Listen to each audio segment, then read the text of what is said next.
sabe aquela sensação de que não vai passar nunca e de que a vida não está fazendo sentido e já passou um tempo que a história terminou e o peito ainda aperta, ou já passou muito tempo, você achou que tinha superado e de repente vem um vazio, uma angústia, uma saudade que te toma. Se você já passou por isso, talvez você esteja passando pela síndrome de abstinência no amor.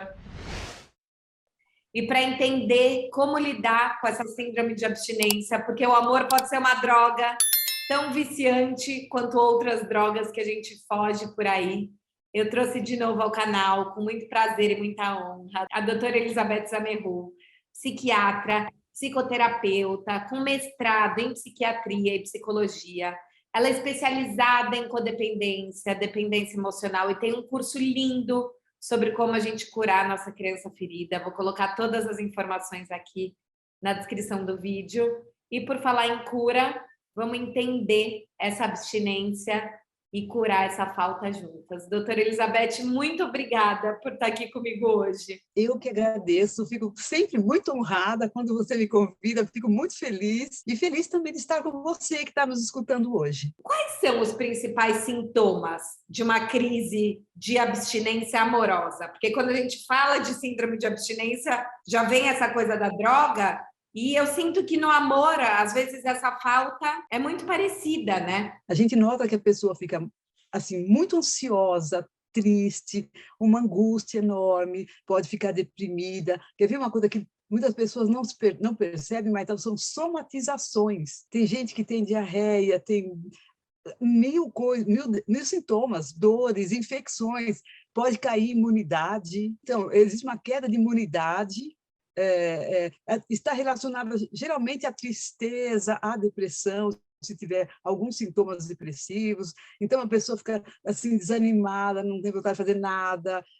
Assim, é muito sofrido. Então, assim, não é algo que a gente possa, assim, deixa para lá, é bobagem. Não, não é bobagem. Preciso que a gente olhe para isso. E eu acho que é muito angustiante, porque parece que a gente tem a dor e o incômodo em dois níveis, né? Então, você está sentindo a falta da pessoa e você efetivamente tem efeitos físicos e emocionais, né? Então, o que você falou, a gente não consegue dormir direito, perde o apetite ou come muito.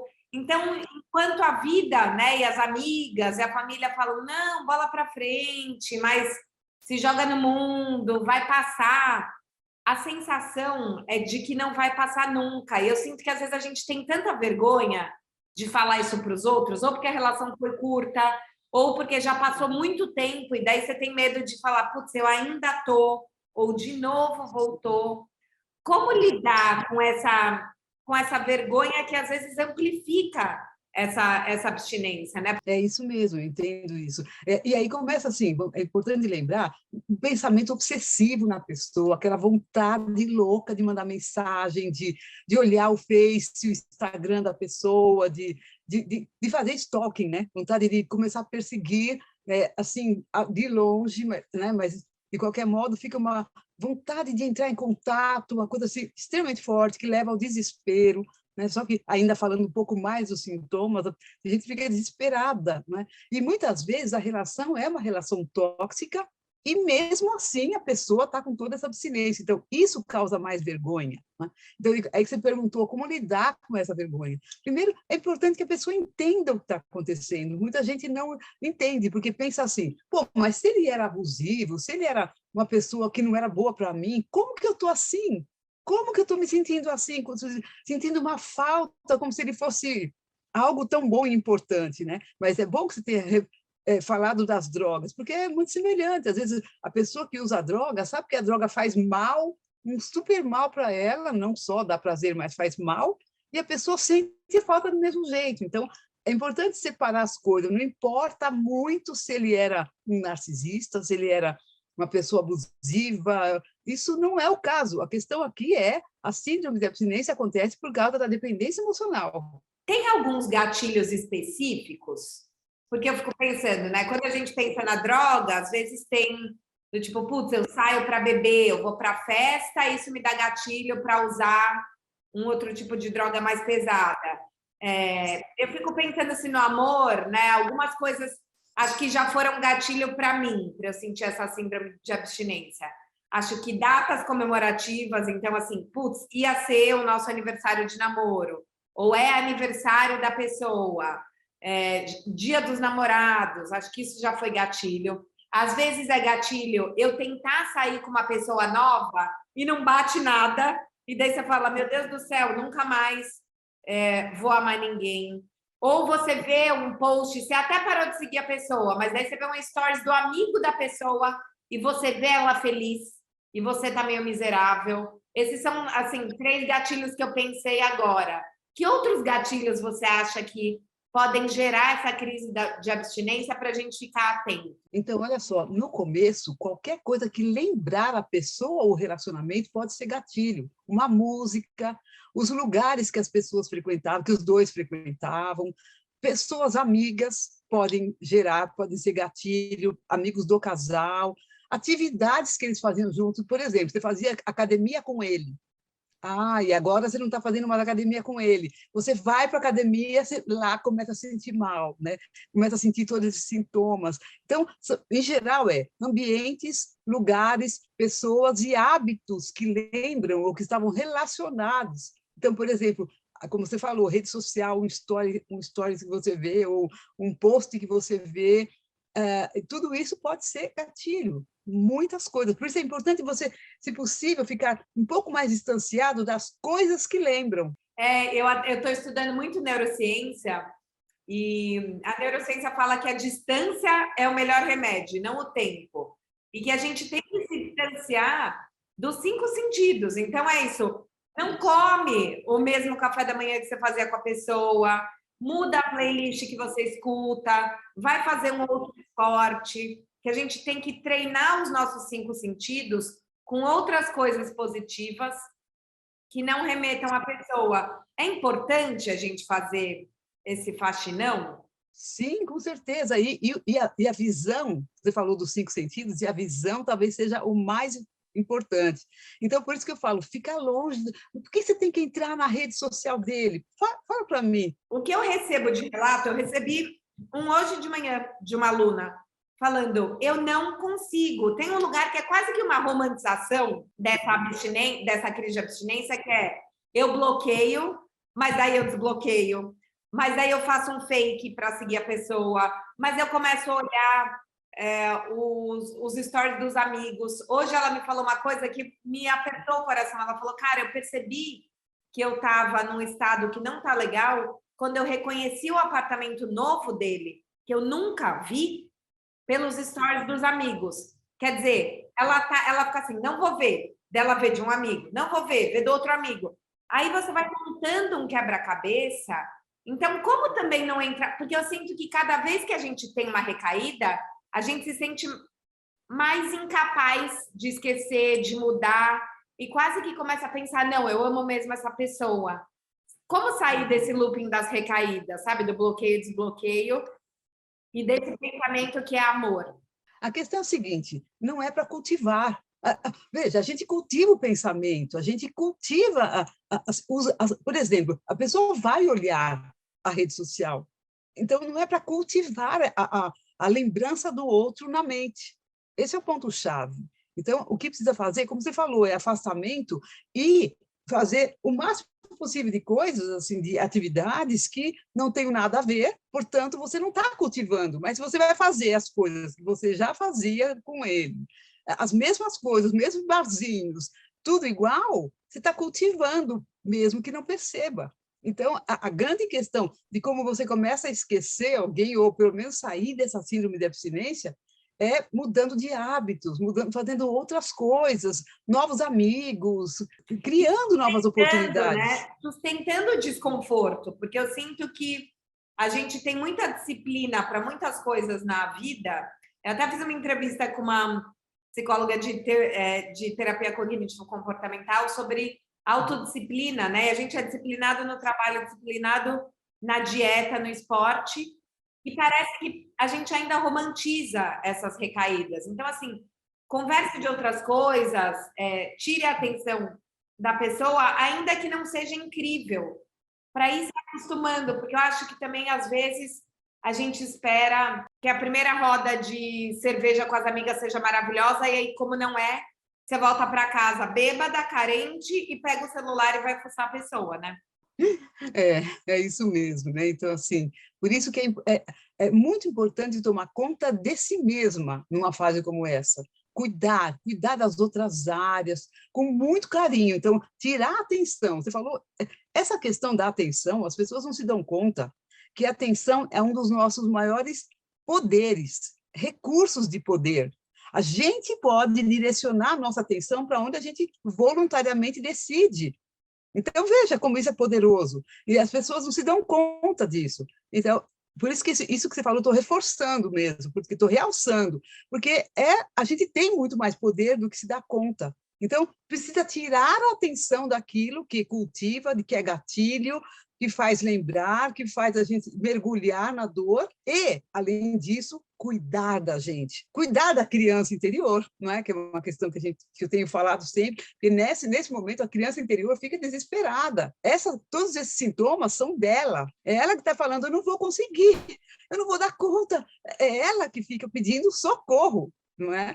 E a gente precisa trabalhar a possibilidade de ficar mais no modo adulto para acolher essa criança e decidir o que é melhor fazer a cada momento para não cultivar, para não gerar gatilho. E eu vejo dois movimentos perigosos que a gente faz achando que a gente está desviando a atenção e que já me deram um efeito rebote. Primeiro é buscar um outro par romântico. Então, parece que, assim, para fugir do vício dessa pessoa, a gente volta para o aplicativo, a gente sai para a balada esperando conhecer alguém. Assim, eu já tive uma aluna também que falou, quando eu senti que a história estava começando a esfriar, eu já entrei no Tinder, já comecei a dar match em todo mundo, mas daí nenhuma conversa vai para frente, eu me sinto feia, carente, desprestigiada, ou você vai para a balada, e daí das duas uma.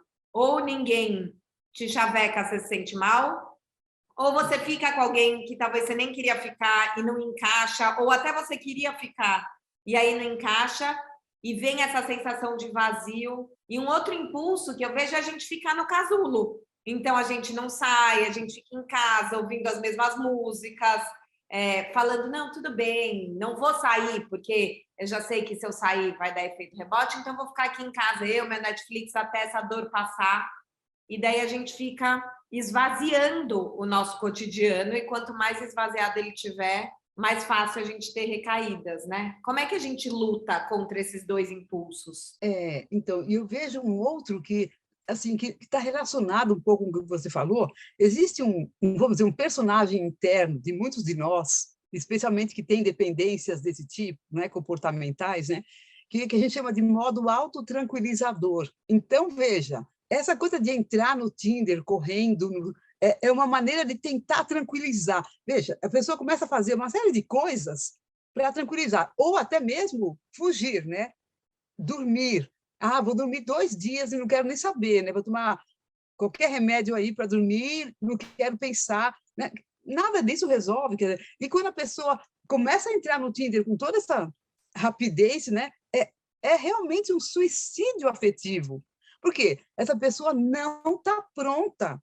Não está pronta, como você falou, depois ela percebe que ela está se sentindo mal com ela mesma, então ela não elaborou a relação, porque quando você termina, você precisa fazer um luto, tem um tempo de separação, você precisa elaborar esse luto, você precisa sentir, passar por certas fases, elaborar como é que foi algumas coisas, porque aquilo fica muito forte na mente ainda. Então, como é que eu contribuí para essa relação ter acabado ou não ter dado certo? Qual é a minha parte? Qual é a do outro? Já entendi várias coisas. Então, você cresce, você fala, já entendi a minha contribuição, já posso mudar. E aí você está mais preparado para uma próxima. Você já pensa, não, acho que aquele parceiro não tinha algumas características que eu preciso buscar num próximo. Então, você elaborou alguma coisa, mas se você sai correndo, você está num efeito de autotranquilizador, você está num modo, não quero sentir dor, não quero sentir dor, não quero sentir dor, entende? Sim, e isso me fez lembrar um vídeo seu sobre essa síndrome da abstinência, que você falou uma coisa que eu achei muito interessante, que acho que também faz a gente não elaborar, que é negar o fim. né? Então, eu vejo que, às vezes, a gente barganha com nós mesmos para negar o fim. Então, a gente espera a última conversa, a gente quer dar uma última chance. Teve uma aluna minha também que falou, eu fiquei insistindo tanto numa namorada que terminava comigo, terminava e voltava. E ela entrou num looping assim, não, quando eu conseguir convencer minha namorada a entrar em terapia, aí as coisas vão melhorar. Então, ao invés de aceitar o fim, ela pensava, não, por mais que a gente tenha acabado, se eu conseguir fazer ela entrar na terapia, ela vai melhorar e aí as coisas vão mudar. Ou a gente entra num looping de deixa eu entender onde foi que eu errei para eu reparar a coisa. Talvez seja só um tempo, talvez seja uma fase difícil. Como sair desse processo de negação do fim? Na realidade, é voltar para o adulto, né? A gente precisa voltar para o modo adulto, porque no adulto você está no aqui e agora, você está olhando para os fatos de uma maneira realista. Quando você está na sua criança vulnerável, na sua criança interior ferida, você fica criando histórias, né? Você fica criando essas oportunidades, criando. Às vezes a pessoa falou claramente, não vou voltar, acabou, é de vez, é para valer. E a pessoa fica inventando histórias. Então, é importante perceber que a nossa criança interior ela tem essa característica de ficar na imaginação, na fantasia, muitas vezes, porque ela está carente e ela quer que você volte de qualquer jeito. Por isso que é tão importante desenvolver, primeiro, curar essa criança e voltar para esse adulto, para funcionar no adulto. Eu sei que não é algo simples de fazer, mas dá para fazer. É algo que dá para treinar. Então, ficar realmente mais... A pessoa pode fazer yoga, pode fazer meditação, treinar respiração para voltar para o centro, né? Para o nosso centro, nosso lugar de poder, onde a gente pode realmente pensar, peraí, o que é melhor fazer? E não o que a minha criança tem vontade de fazer. Porque acho que quando a gente está nesse lugar da criança, eu também vejo dois movimentos perigosos e que podem ser autodestrutivos, que fazendo o paralelo da droga, né? Quando você está com abstinência e você volta para a droga, parece que você vai ainda mais destrutivo, com uma voracidade. E eu sinto que no amor, a gente também, quando a gente está com essa síndrome de abstinência, a gente volta para o ex-parceiro com essa voracidade. Daí tem aqueles sexos loucos na escada de incêndio, ou você manda 1 milhão de mensagens, ou você pede um monte de desculpas e você fala que tudo vai mudar por coisas que nem eram culpa sua, fica tentando fazer reparação, né? Você vê isso e... Sim, e com pouca racionalidade. Esse é o ponto. Por isso que a gente fala que não é você adulta voltando. E qual que é a chance de sucesso voltar dessa maneira, voltar tão dentro da criança? Porque você constrói um relacionamento saudável a partir do seu adulto. Não quer dizer que você vai ficar no adulto o tempo todo, não é isso que eu estou dizendo. Mas porque nós temos uma criança também saudável, que também entra num relacionamento saudável. Mas a grande questão é quem vai conduzir essa vida afetiva. E se a criança conduz, para onde vai? Fala para mim, qual é a chance de alguma coisa realmente boa vir a acontecer a partir de um retorno assim, a partir da criança? E pensando na criança, eu penso assim, a criança quase nunca nega o doce, né? Tem até aquele vídeo daquela experiência famosa que eles fazem com as crianças, de postergar o prazer, então eles deixam uma criancinha, para quem não viu, gente, esse vídeo, eles deixam as crianças numa sala e daí tem um bombom. E o entrevistador fala assim, se você não comer esse bombom, quando eu voltar, você vai ganhar 2. E daí tem umas criancinhas que ficam lá esperando e outras que não aguentam e comem esse bombom. Né? E tipo, que se dane, eu quero esse prazer imediato e depois rola uma culpa, né? Ou quer mentir, quer esconder. E às vezes eu sinto que a gente está nesse lugar da criança de topar o bombom que se reapresenta e esse nosso ex, ou né, a mulher ou o cara que é ex-tóxico, ele vai chegar tipo o drug dealer, ele vai te oferecer. Então, pensando que a gente é viciado, é isso. Quantas pessoas oferecem? O cara que te vendia droga vai lá te tentar e fala, não, mas só um pouquinho, mas era tão legal. E às vezes eu vejo que a gente cai nessa cilada, assim, não, mas ele me mandou feliz aniversário, Ah, ele falou que sonhou comigo, ele falou que estava com saudade. E a gente acha que é uma tentativa de aproximação, ou ele me desbloqueou nas redes sociais. E, na verdade, talvez seja bem esse paralelo do cara que vendia droga para você, que quer te reviciar. Como se precaver desses drug dealers do amor? No adulto. No adulto. Se você não tiver no adulto, é muito difícil, porque a criança não tem esse bom senso, não tem esse olhar de médio e longo prazo. A criança, ela fala, estou com fome, tem bombom? Vou comer, ponto final, entendeu? Então, se você não trabalha de funcionar no adulto, na relação afetiva, e quando você está nessa fase de síndrome de abstinência, inclusive, não tem futuro. É assim que eu vejo. Então, assim, é importante esse aspecto da racionalidade, né? De estar centrada, tomar decisões após refletir, e não impulsivamente. Na síndrome de abstinência, a tendência é fazer coisas impulsivas. Como é que a gente faz para diferenciar amor de vício psicológico e apego? Porque eu vejo que muitas pessoas caem na síndrome de abstinência falando, mas eu ainda amo essa pessoa. Como ajudar quem está ouvindo a gente a diferenciar amor de vício? Você está viciado nessa pessoa. Isso é importante também lembrar que a síndrome de abstinência pode acontecer até com quem desmanchou o relacionamento, não só com aquele que foi desmanchado, né? Que foi retirado da relação. Até com quem desmancha, se tiver a codependência, pode sentir isso. Então, a primeira coisa é pensar, né? Essa pessoa realmente me faz bem? Por isso que precisa refletir. Quando você reflete, você está no adulto. Então, refletir a respeito. Esse relacionamento estava me fazendo bem? Deixa eu fazer aqui, deixa eu fazer contar uma história real para mim mesma, ou mim mesmo, né? Para saber se isso me faz bem ou não. Estava fazendo mal? Então, se estava fazendo mal, mais mal do que bem, então a questão é tudo aquilo que a gente falou anteriormente, fazer tudo para não ter a síndrome de abstinência e fazer tudo possível para esquecer essa pessoa, não importa se ama ou não.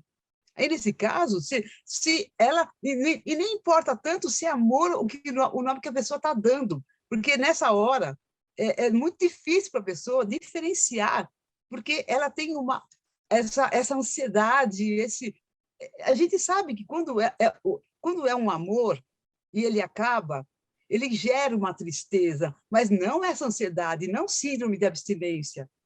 Amor não gera síndrome de abstinência. Ele gera uma tristeza, gera uma angústia, gera uma dor, mas é como aquela dor do luto mesmo. Não é essa síndrome de abstinência.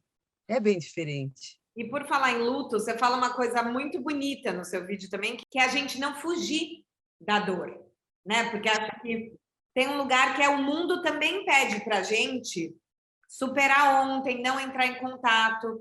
Então, como a gente achar esse meio do caminho de entender essa dor, elaborar o fim sem sucumbir a ele? Que atitudes e ferramentas a gente pode usar para isso? Acho que a primeira coisa para pensar em relação a esse assunto é desmistificar um pouco a ideia de sofrimento. A gente está num momento da nossa sociedade, cultura, mundo, história, em que a gente tem uma crença de que a gente tem que eliminar todos quanto é sofrimento. Sofrimento é ruim, ponto final, eu tenho que eliminar. Gente, não é bem isso. O sofrimento faz parte da vida e ele tem função. Se a gente souber passar por ele, a gente cresce. Se a gente não souber passar por ele, a gente não evolui, a gente vai ficar sempre nessa, vamos dizer, vivendo uma coisa infantil, né, em relação à vida. Então, primeiro, mudar a crença, desmistificar essa história. Sofrimento não é algo que a gente precisa eliminar o mais rápido possível, porque aí a gente começa a fazer besteira.